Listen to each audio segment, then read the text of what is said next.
magacaygu waa Liibaan Abshir Urshe ku magac dheer Abwaan Khayre halkan waxaan rabaa inaan ka soo jeediyo gabaygaas oo la dhaho Dhakafaar wuxuu ka hadlayaa dhammaan xaaladda Soomaaliyeed dalka Soomaaliya meel kasta haday noqon lahayd dhaqaalaha haday noqon lahayd siyaasadda haday noqon lahayd dhinac walba gabayga ayaan bilaabayaa xala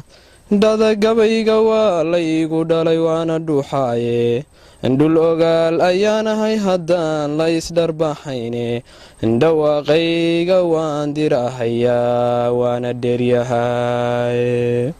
nin waliba halkii lagu dhalu dhabu daryeelaaye dhaandhaan miyaa tahay markaad dhofka doonays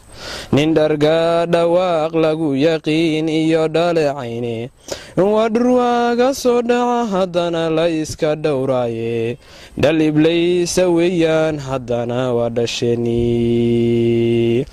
dhaandhaan miyaa tahay markaad dhuuni doonays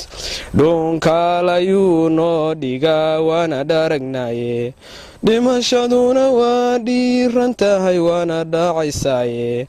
dhulka hooyo waa lagu dhan yahay laguna dhaataaye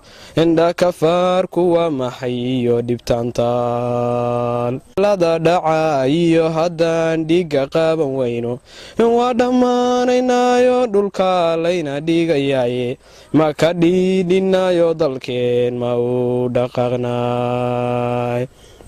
dhacdooyinkan dhaca iyo dadka dhuguwada laayay waa dharbaaxa igu taal marnaba dhaafi kari waaye